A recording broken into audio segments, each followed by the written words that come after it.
And we're back. All right.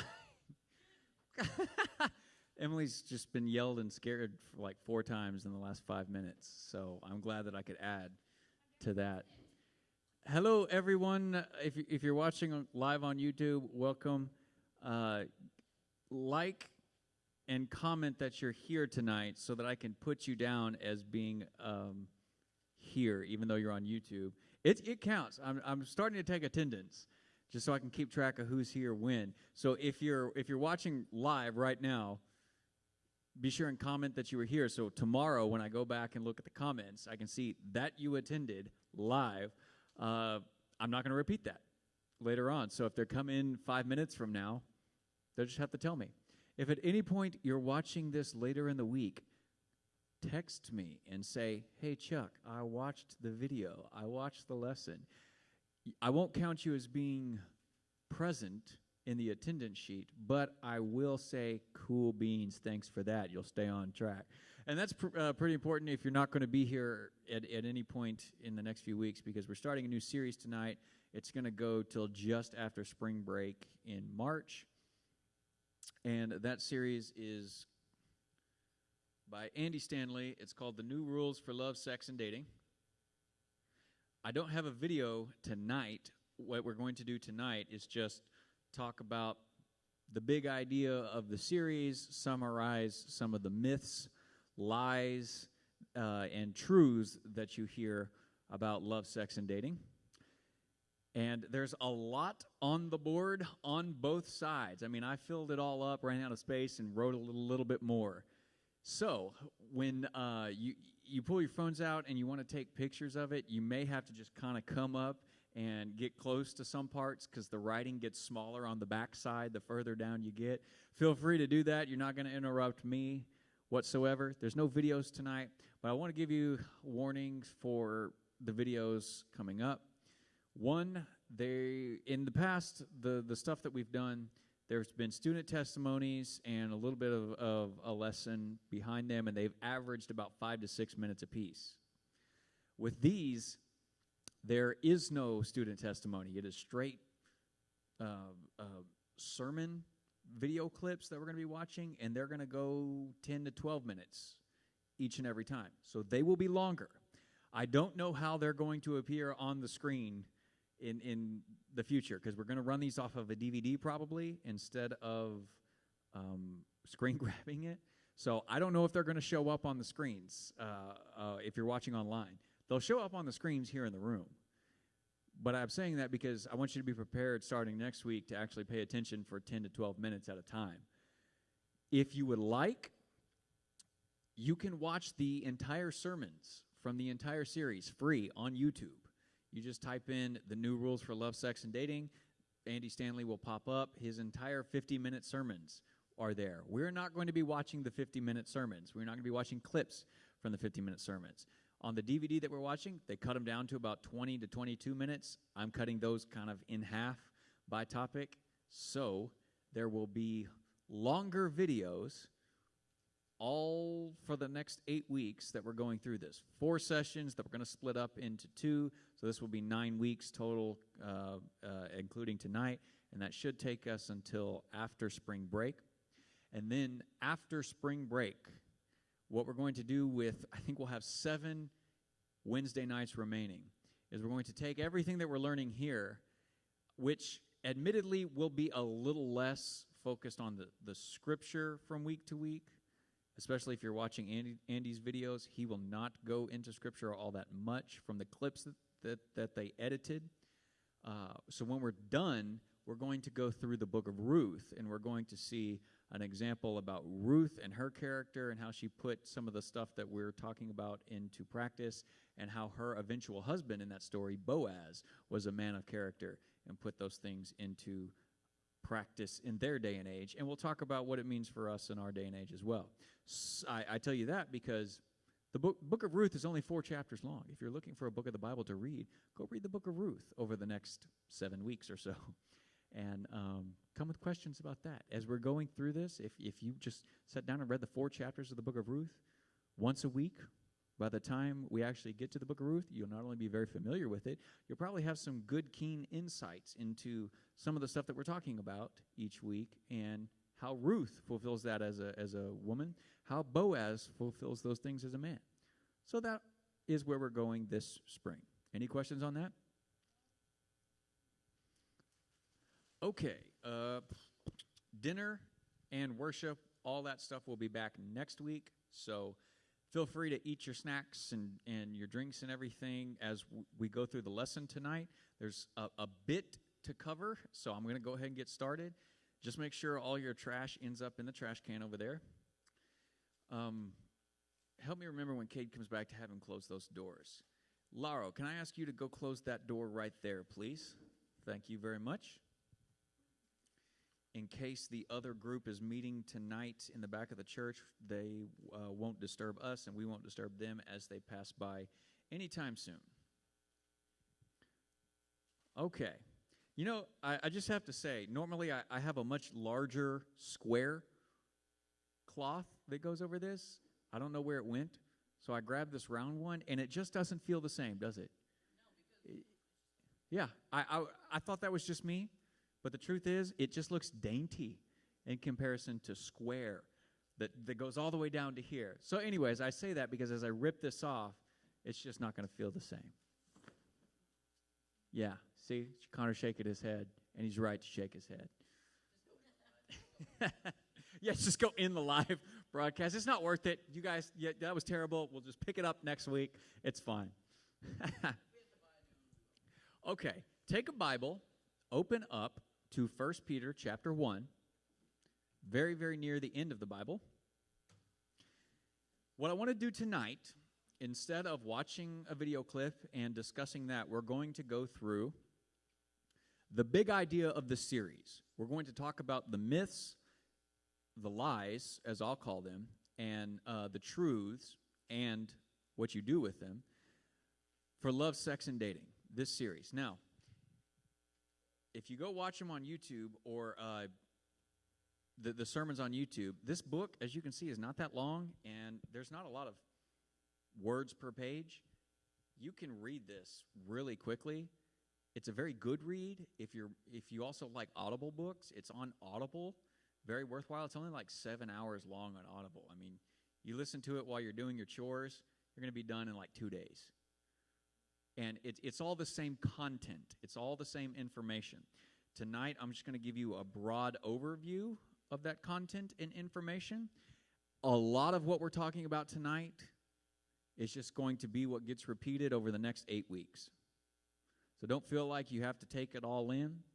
If I still recommend that you pull your phone out and take pictures of this, because what you won't find in this series is you won't find much connection to the ideas of 1 Peter 1 that we'll look at, or Hebrews 13:4, which is why I want to start with this tonight.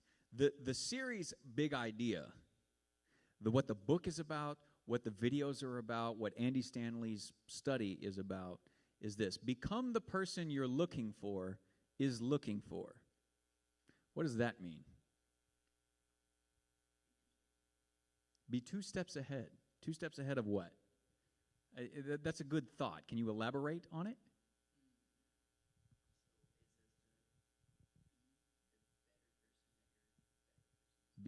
Be the better person that your better person is looking for. Be 2 steps ahead. It's good ideas. They really are. Yeah, go ahead. If your phone's up there, you can grab that. Any idea? Become the person you're looking for is looking for. So, you're all young, hip, cool teenagers. Eventually, if you're not already, you're going to start dating. These studies, and hopefully you're dating with the intention of marrying at some, not the person you're necessarily dating, but you date with the intention of getting married. Okay? Now, marriage itself is not the goal. To be in a healthy, godly marriage is the goal. Big difference. Anybody can get married. Anybody can stand up in front of people at a wedding, say, I do, and yet do nothing. What I want to teach you over the next 8 weeks is what I wish somebody had taught me when I was your age. The goal is to develop your character so that by the time, Kate, if you go ahead and close those double doors for me before you sit down. Thank you, sir. The goal is to develop your character now, to begin developing your character now and your relational skills now, so that by the time you're ready to both date and having dated, decided who you're going to marry, that you have found a person worthy, because you are a worthy person, that you are a person who can actually be married the right way, be in a relationship the right way, date the right way, be married the right way, because there is a lot of wrong ways. Most people, because they're, let's say, very relaxed about it, kind of go with the flow, never intentionally try to develop their character. And because they don't develop their character, they don't develop their relational skills. Which means by the time that they're in a relationship or in a marriage or possibly married and with children, they have no idea how to handle life. They don't know how to handle conflict. They don't know how to deal with their own problems, and they will become your spouse's problems. You don't know how to actually deal with all manner of issues in your life, and as a result, it's putting unnecessary, undesirable tension in your marriage, and you don't know what to do about it. But if you start now to become the person you're looking for is looking for, you turn it around and you say, instead of actually worrying so much at this point about the person I want to end up with, I'm going to turn it around and say, all I'm worried about is being the type of person worth ending up with someone. Scripturally, it means this. Look at 1 Peter chapter 1, verses 13 through 16. Therefore, with minds that are alert and fully sober, set your hope on the grace to be brought to you when Jesus the Messiah is revealed at his coming. As obedient children, do not conform to the evil desires you had when you lived in ignorance. But just as he who called you is holy, so be holy in all you do. For it is written, be holy, because I am holy. In 1 Peter 1, Peter is quoting from Leviticus 19:2, which is God saying, this is my character. I am holy, and I expect you as my people to have and develop that same holy character. So the natural question becomes, what does it mean to be holy? Answers? What does it mean to be holy? What does holy mean? Maybe we should start with that question. What does holy mean?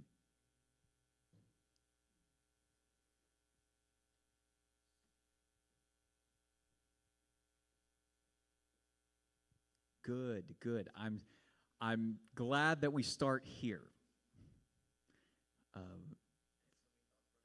Okay, good. I want to hear what those thoughts are, as long as they're on topic. Yes, as long as they're about holy. Holy as okay, exalted. The fact of the matter is, you could probably all say something that relates to holiness. Exalted, God is exalted because God is holy. Holy is just a term that means set apart. So what does it mean that God is set apart? When he says, I am holy, I am set apart, I am different. Because he what? Because he has no sin. Very good. That also is an aspect of holiness. God is morally perfect. He has no sin. That is definitely part of what it means to be holy. It's not the only thing, But it is a very, very core central thing. Because he's saying this originally in Leviticus 19 when he's telling Israel, whom he's brought out of Egypt, and he says, here's what I expect of you as my people. And he says, eat these foods and not these foods. Celebrate these days, but not all these other days. Worship me alone, but do not worship any other god. Jesse? Sacred. Good. Set apart or sacred. Sacred is a very good term for it. If something is to be holy, something is to be set apart or considered sacred. So in context of Israel being told to be holy, it means all the other nations are pagan worshipers. They worship all these other gods. You are to be sacred. You are to be set apart and not like them. I want you to worship me and me alone, one God. That is who I am. And you must worship me and me alone. If you defy that commandment, I am Yahweh your God who brought you up out of Egypt, you will have no other gods before me. That is the first commandment out of the 10, right? If you break that one, you've broken them all. Or at least you're very much on your way. If you cannot keep the first commandment, you cannot keep the rest. Because the first commandment is to say you are fundamentally consecrated, set apart, different. When God says he is holy, he is saying, I am different than all the other gods that you know of. All the other gods that claim to just fight in war among themselves to create this world, they didn't do that. I simply spoke and brought the world into existence. That is very different. The creation stories that we're used to reading in Genesis 1 and 2, we take them for granted. But when you read the creation stories in ancient Near Eastern cultures, it's gods fighting amongst themselves. You ever read the Greek gods? What do they do? Who do they fight?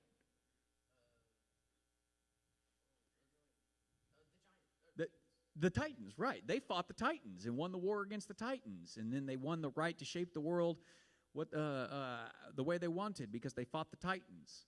God says, I didn't fight anybody. I just spoke. And the world obeyed me because I am something completely different than all the other gods that you know. So when God says, be holy because I am holy, he says, I expect something of my people. I expect them to reflect my character because they are mine. And so Peter is taking this verse and this principle and telling Christians and believers in his day, just as he who called you is holy, be holy in all that you do.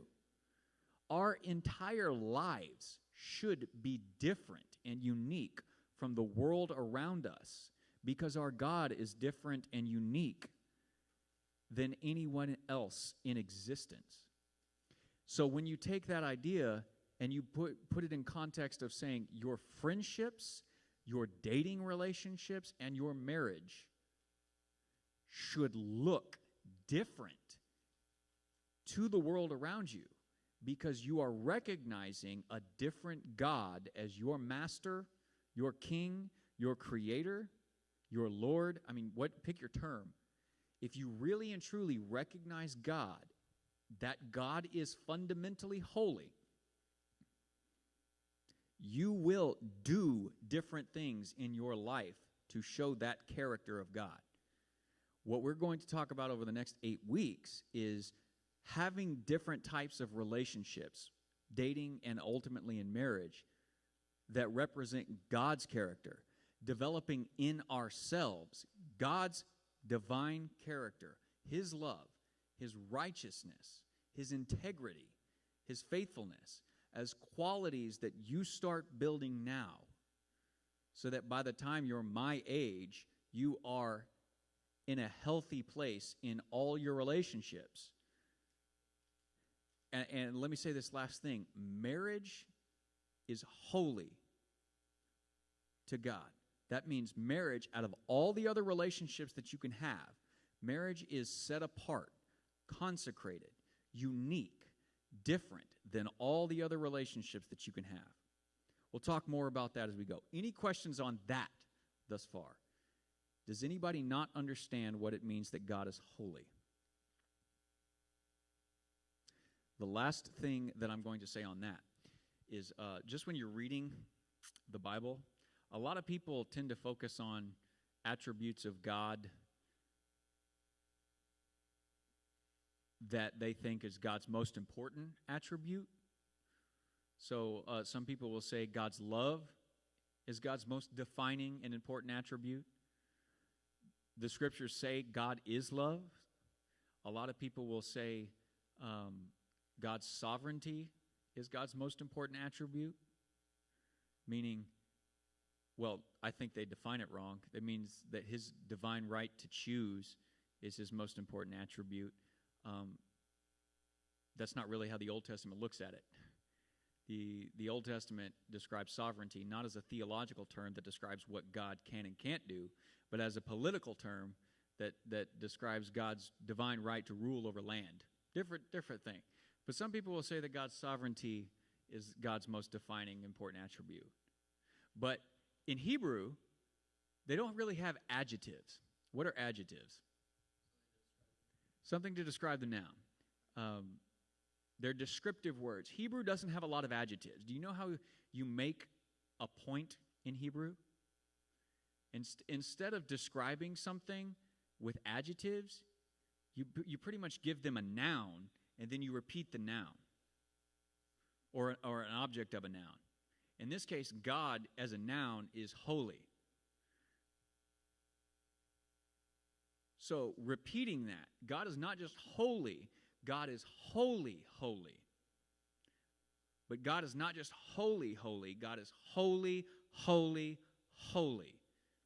Repeating something 3 times in Hebrew is the most emphatic way that you can emphasize something. So for God to have one trait in all of the Bible that is repeated 3 times in succession, God is holy, holy, holy. It is a climax of saying there is no one like our God. You will not find other gods in this world that are anything like him.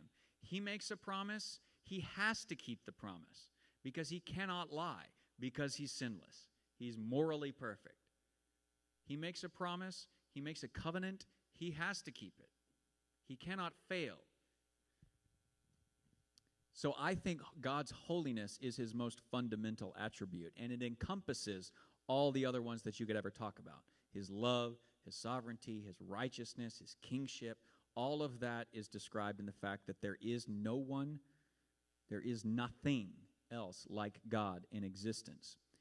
So when we talk about being holy in our relationships, in dating and in marriage, let's keep this in mind. Hebrews 13:4. Marriage should be honored by all, and the marriage bed kept pure, for God will judge the adulterer and the sexually immoral. So, who should hold marriage in honor? The married? Everyone. All. Yeah, I'm not trying to trick you. I'm just trying to get you to say it. Who should hold marriage in honor? Everyone. All of us. It does not matter that you and I are not married. We are still part of the category that says we should hold marriage in honor.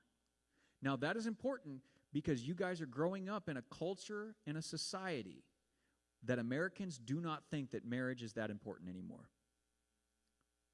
Marriage is treated like it is a piece of paper or it is some sort of temporary contract that when you no longer feel like being married, you just stop being married. When you no longer want to put in the work and the effort in being married, you just give up and go get a divorce. That lackadaisical attitude does not hold marriage as something honorable. There's also the other side of this. The marriage bed isn't kept pure, meaning people do whatever they want sexually. They have sex with whoever they want, whenever they want. It doesn't matter if they're married or not. It's not kept pure, therefore it's not honored. You're growing up in a sex-crazed culture.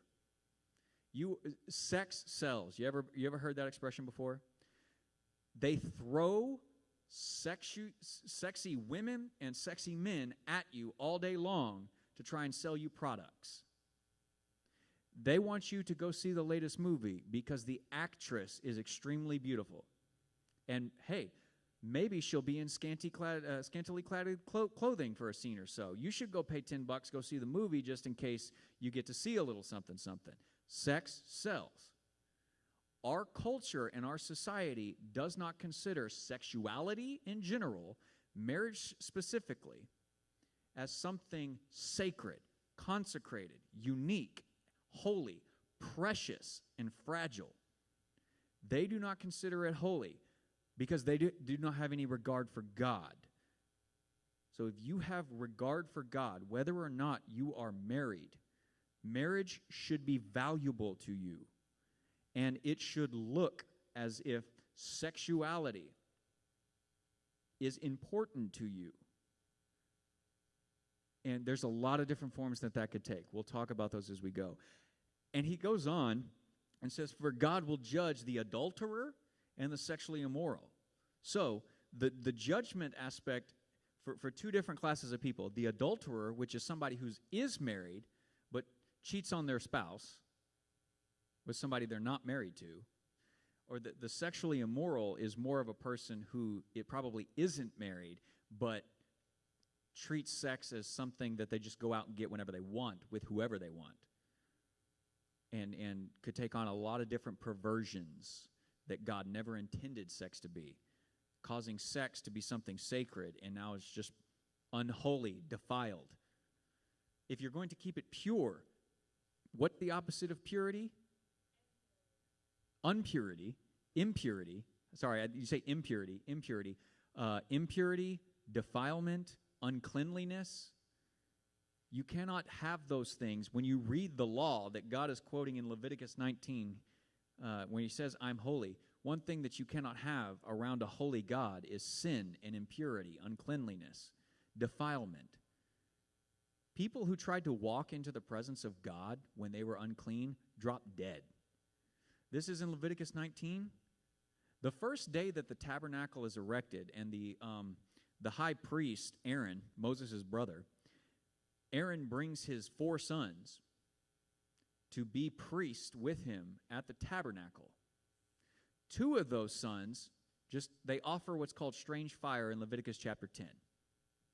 So God sends fire out from the tabernacle to consume and kill Aaron's 2 oldest sons, because they dared try to approach God and offer to God something that was unclean, something that was defiled, profane.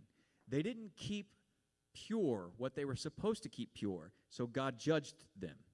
It wasn't a judgment based on any sexual sin or anything, but the same basic truth applies. Holy God cannot stand sin. Holy God must judge sin. Now, he can judge it, and judgment can lead to forgiveness, as is the case in Jesus Christ. He judged sin at Jesus so that those who go to Jesus for forgiveness could be forgiven. Our price is paid. Our sin is paid for. Our sin is judged. Holy God dealt with our sins that way. But that is not an excuse to stop honoring marriage and stop being holy. We must live lives and develop character that leads to purity. More on that as we go. Any questions thus far? Okay, so what we're going to do with the rest of our time, we got 30 minutes left, is we're going to go through myths. Myth is up here because that's what Andy's word is going to be on the lessons. He referred to them as myths. I'm just going to call them lies. Myths and lies about love, sex, and dating. Myth, good term, but it strikes me as almost trying to be non-confrontational. I want you to confront the lies that you've heard. Some of you are, even without realizing it, believers in some of these things. And I want you to start thinking through, oh, I believe that, or I act like that. So I act like that because I didn't even realize I did believe that lie. So I want to let go of the myth. I want to call out the lie, and I want to start believing in God's truth and changing the direction that I'm walking. Myth number one, lie number one. I wrote the myth in green, the truth in blue, and the meaning of what we're going to have to do with it in red. So you'll see green, blue, and red all on the next page. Lie number one, myth number one. If I find the right person, everything will fall into place. Or just to reword it, I'll know the right person when they come along because everything that they do will be perfect in every way. What's wrong with that? Everything. Well, I heard Jesse, no human is perfect. As it turns out, the only perfect human never got married. So, the rest of us can't bank on that. You can't, Andy will call this the right person myth. So when he's referring to the right person myth, he's referring to this. If I could just find the right person, everything would fall into place. There would never be any conflict in my relationship. It would be perfect. Jesse?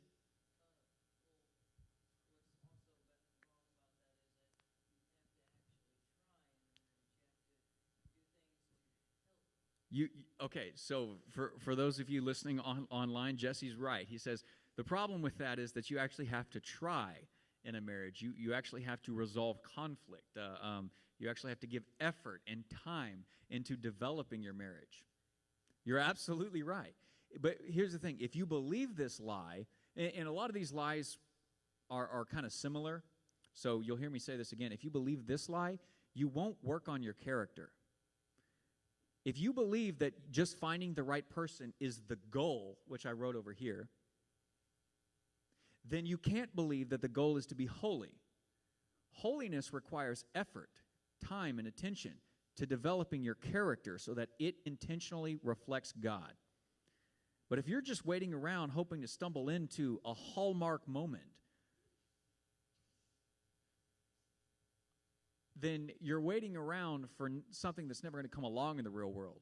That's the danger. Look, Hallmark movies, romantic movies, comedies and stuff, they're nice, but they're lies. They make you feel like, love is out there and they give you hope, right? And that's okay, but you can't buy into the idea that one day you're just going to bump into the perfect person. One day you're going to meet the person that you're going to marry. But if you're not already working on your character, then you're going to end up getting into a relationship that you're not ready for. Then you're going to end up getting married when you're not actually ready to be married. And then you're going to just have marriage problems. Because you weren't ready. Because you were never working on anything. So the truth is there is no such thing as a perfect match. Soulmates are an idea that the Greek philosopher Plato came up with. He had this idea that people used to exist as these creatures in a faraway heavenly dimension, and that those souls were ripped into and born into the world, and that the goal was somehow to find the other person that makes up your other half, unite with them, and then go back to the spiritual realm. That you will find nothing like that in Scripture. But the idea of soulmates that they sell you in these movies is ridiculous. They don't exist in the Bible. So, what this means is you must work hard to develop your character. And I summarize it like this. Healthy character is holy character. Which just brings us right back up to this. You must learn holiness. You must learn to separate yourself. Your attitude, your mind, your thinking, it must all look and feel very different from the people sitting next to you in your classrooms. because God is very different, and they're not connecting with God. But if you are, it looks very, very different. Myth number 2. Let me flip the board over.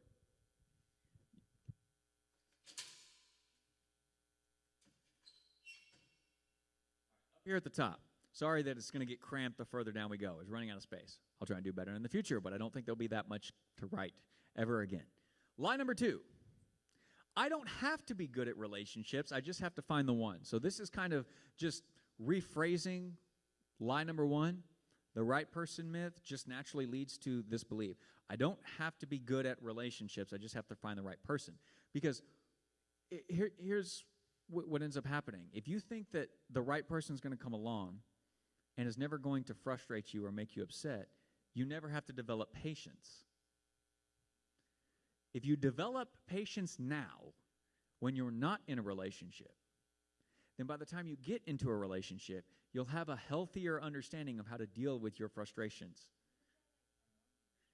What if they annoy you? Look, there's nobody in your life that does not or cannot annoy you somehow. You're going to have days where you're off at school or you're off at work and you're in no way annoyed at your parents. But you come home and your parents say one thing and suddenly you're annoyed at them. Did they actually do something to annoy you, or you're just emotionally riled up? See, if you don't know how to deal with your emotions, you'll come and you'll turn and you'll attack the wrong person for something they don't deserve or do. But if you're good and practiced and holy at developing the skill to say, man, I'm really frustrated. I need to know why, so that this person who's not going to intentionally frustrate me, I don't snap at them. Because all of a sudden you snap at them, and they're going to snap back because they weren't expecting it. All of a sudden they're in a fight or flight mode, and they're going to fight back. You need to be good at recognizing that you're going to have to learn to develop qualities in yourself, qualities like patience, to be able to deal with those days that are going to come. You're going to get frustrated. Somebody's going to frustrate you. If you don't know how to handle it, your relationship will corrode and die. Connor?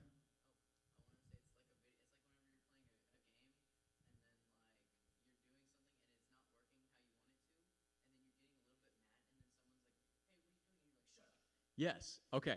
So Connor gave the example of playing video games, which we'll talk more about in a second. When you're playing a video game, you can't beat the level. So you're getting frustrated. All of a sudden, somebody walks by. Hey, Chuck, how's it going? Shut up! You're not mad at them or something, but you're frustrated over here, and now you're taking it out on them. If you don't know how to develop something like patience or kindness, gentleness, if these are not qualities, if your anger always gets the better of you, you will bring that anger into your relationships. The truth is, if you believe that you don't have to be good at relationships, you're setting yourself up for failure. Cade?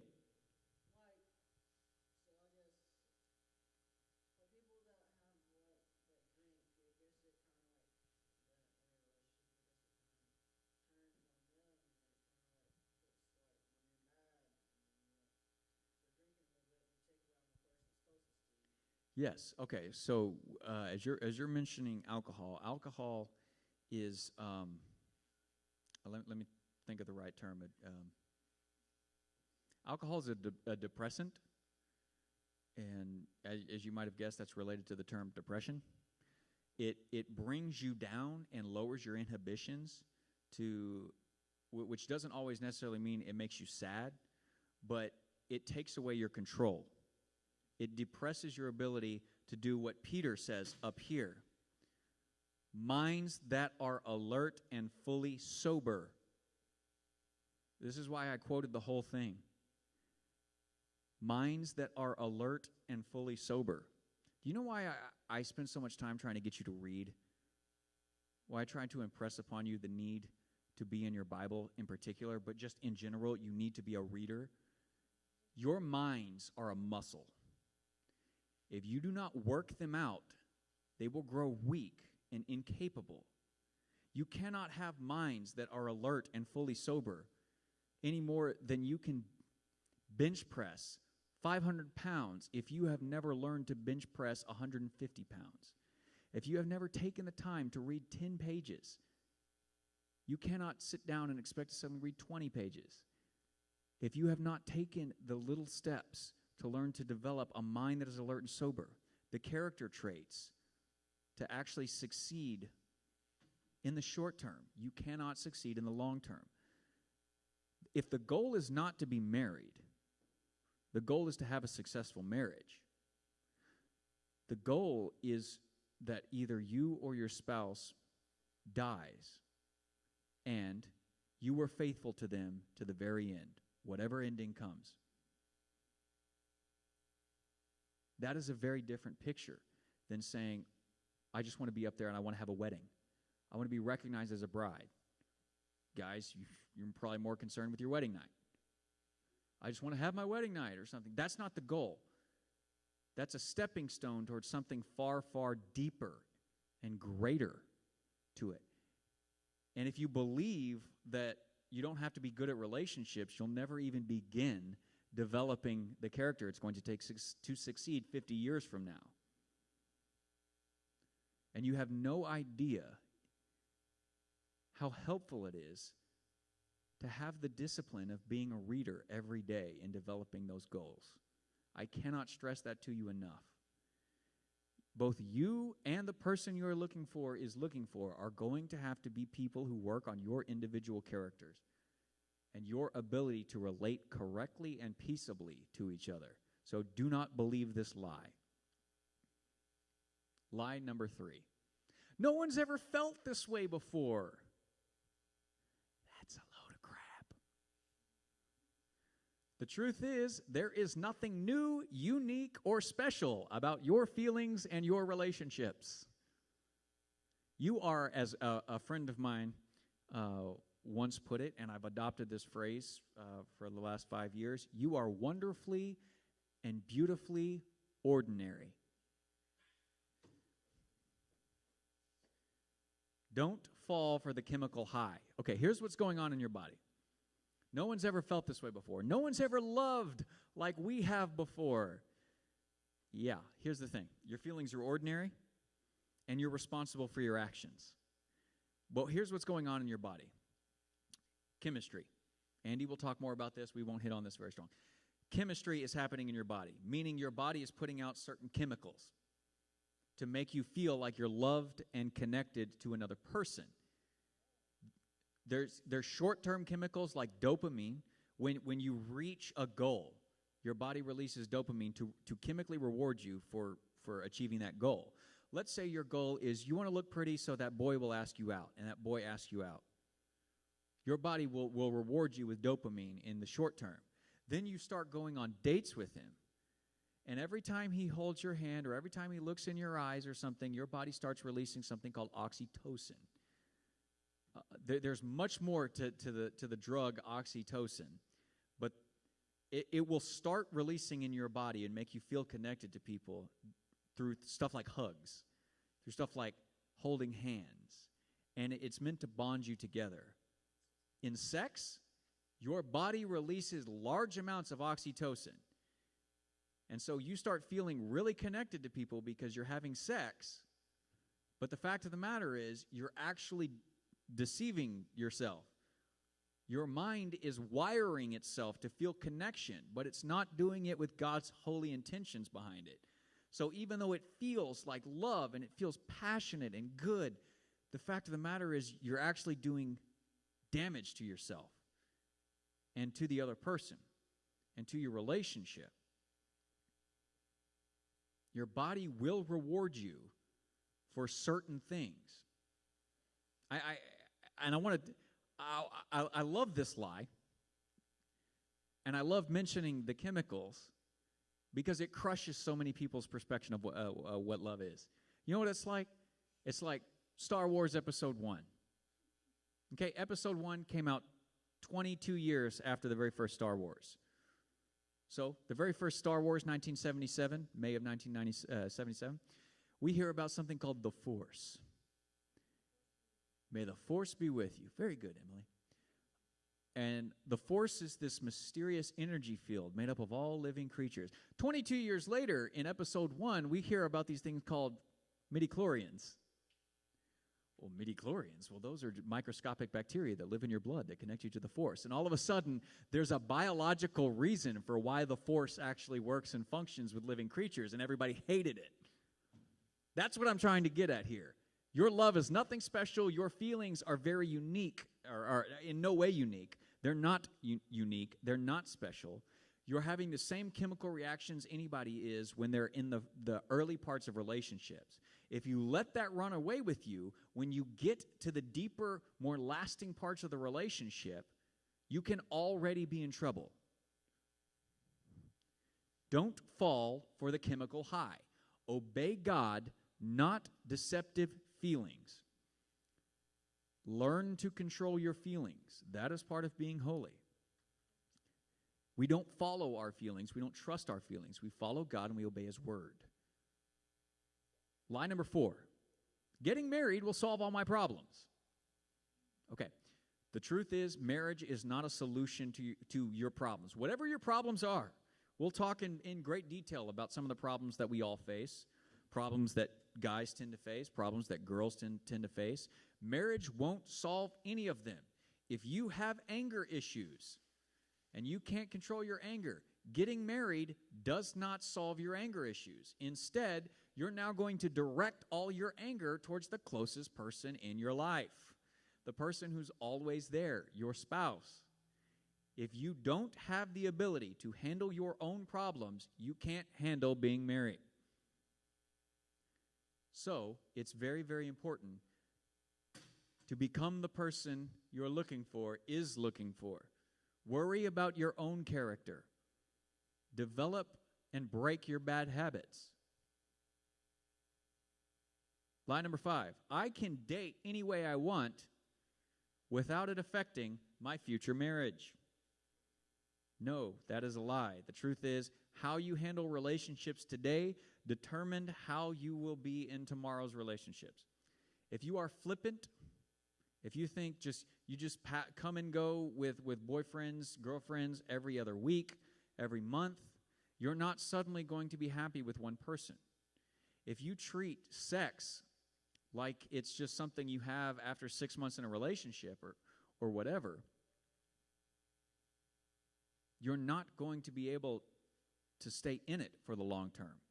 You can't treat love, sex, and dating like it's common when it's holy. So you cannot date. You cannot date with all this laid-back attitude. You need to have a plan in action for your dates, for being in a relationship. You must learn responsibility now to succeed tomorrow. Being responsible, man, that's what makes you a mature adult. And we'll talk about what doesn't make you a mature adult in a little while. So that's lie number 5. Lie number 6. Sex is just physical. You will hear that all the time. You turn on the news, you turn on talk shows, everywhere that doesn't come from a Christian source. Sex is considered just a physical thing between two consenting adults. And then you turn around and those same voices will tell you that destructive things like sexual abuse are wrong. And they're right about that. But you can't treat sex as something that's just physical and then start actually caring about justice when sex is abused. If sex is just physical, then sexual assault is no big deal. The fact that sexual assault is a big deal tells you the truth about sex. Sex involves your entire human makeup. Everything that you are is encoded in your sex. Now, what I mean by that is your sex is male, your sex is female, one or the other. There is no in between. You cannot bend those lines, you cannot cross those lines. You just can't. Okay? It is encoded into your deoxyribonucleic acid, or DNA. Your chromosomes tell DNA, deoxyribonucleic acid, the protein building blocks of the genetic makeup that make you who you are. Okay? Now, your sex is male or female. That deep, deep humanity of masculinity and femininity is on full display in sexual activity. You are the idea of sex is to be completely naked, completely exposed and open to another person. The truth about who you are can clearly be seen. Look at the first words of Adam when he saw his wife. Finally, bone of my bone, flesh of my flesh. I've been through all of these animals, and I can tell not one of them is like me. But I'm looking right at this naked lady right here, and I can tell she is definitely human like me. But hey, she's not like me, so she can't be called man. Imagine you're Adam, or imagine you're Eve, and you're naked and unashamed. You're on full display, completely open, and there's nothing between you and your spouse. That's the idea of sex. Your entire personhood is at stake in your sex life. You cannot treat sex like a handshake and be surprised when it breaks you. So the same voices that say sex is just two consenting adults, whatever two consenting adults, doing whatever they want, are the same voices that cry out and they say, how dare men sexually abuse women? And if we're going to actually stand for justice for the sexually abused, you have to deal with the lies of saying sex is not just something between two consenting adults. Sex is sacred. Sex is fragile. It is the purest, most intimate, close form that two humans on the planet can express. And it is a physical expression, but it was God-given and intended for a purpose. More on that as we go through the series. Lie number 7. You're not an adult until you have sex. Now, not one Christian on the planet should believe that, because Jesus never had sex. He was 33 years old, about 2 years older than I am. He never had sex. Was he any less a man? Quite the opposite. He was the fullest and purest expression of what it meant to be human, of what it meant to be holy. The truth is, here's a myth that's not up here. People will act like they'll die if they don't get sex. If I don't get sex, I don't know what I'm going to do. You'll be fine. Your body will detox for a little while for the chemical high that you gave it for your sexual attractions, and then you'll live on. Nobody ever died from not having sex. Lots of people have died from their sex lives because they abused sex and they contracted STDs. All sorts of people died from having sex, but nobody ever died from not having sex. In the same way, do not think that going out and getting laid makes you a man. Because men have been doing that since the dawn of time, and it is the most childish, boyish attitude that you could ever have. The best, purest, most manly person that ever walked this earth never once not only touched a woman inappropriately, but never even looked at a woman inappropriately. Regardless of your age, if you want to be a mature man or a mature woman, you've got to realize it has nothing to do with being sexually active. So if you're expecting that it's a milestone to say, "Oh man, I'm already 18 and I'm not even a man," you're not going to become one because of that. So let go of that lie. And if you ever hear anybody tell you, you're not a man or you're not a woman because you're not having sex, just respond with the truth. Look, I can go out and get sex anytime I want. Sex, our culture is just crazy about sex. Everybody's doing it. The fact of the matter is, if I wanted to be like you sexually active people, I could go do it any day of the week. But you sexually active people can never be like me. You can never be pure. Pure enough to offer your spouse a gift of seclusion and exclusivity because you treated it like it was a handshake. You went out there and you did it on the first date. You did it on the second, the third date. Rather than actually fueling the passion by exclusivity, you treated it like you just gave it away to anybody. That doesn't make you a man, and it doesn't make you a woman. Lie number 8. This is the last one I've got on the board, and we'll skip the other ones for tonight. Lie number 8. Sexuality is a matter of preference. This is also a big one that you're hearing growing up. Historically, this has not been much of an argument ever made in human society. But here's the thing. The truth is, all human activity has predictable outcomes. This includes sexual activity. What this means is that sexuality is not a matter of preference, but God's will expressed in cause and effect. This universe functions in cause and effect. Galatians 6, 7 through 9, which I've quoted it up here, or written that up here, but let me read it to you. Do not be deceived, the Apostle Paul says. God cannot be mocked. A man reaps what he sows. Whatever your actions are, there will be a consequence to those actions, good or bad.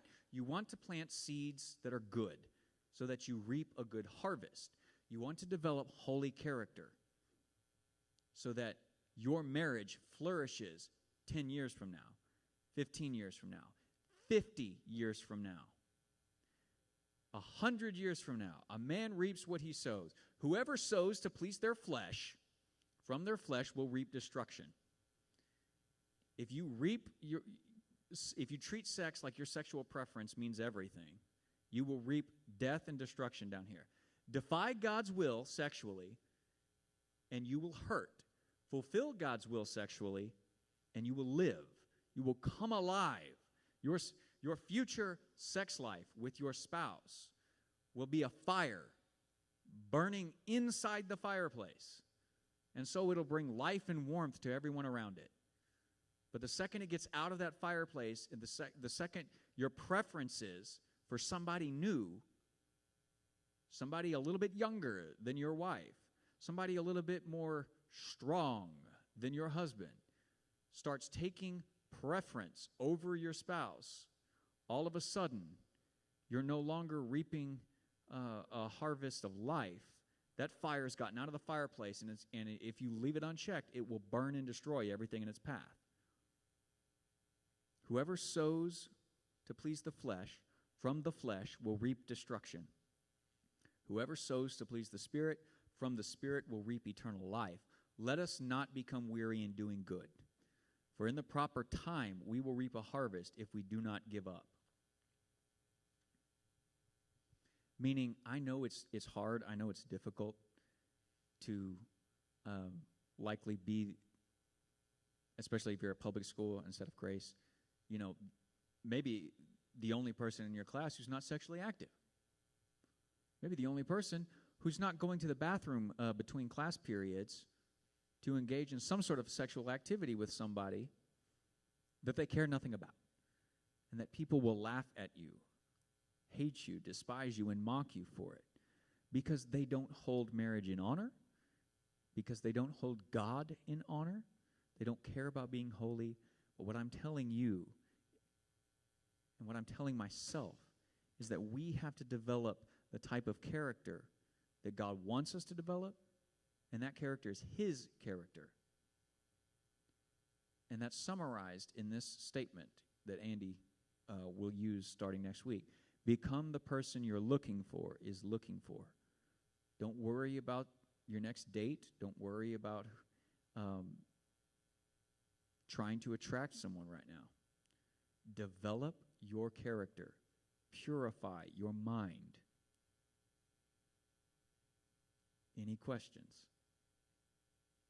Then let's pray. We'll be out of here. Father, I pray that over these next many weeks, as we go through some of these difficult conversations, that you'd help it not be awkward, You'd help it be very frank, very truthful, very genuine,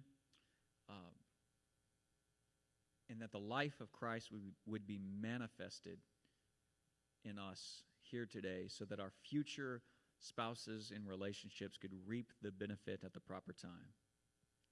You are wonderful. You are mighty.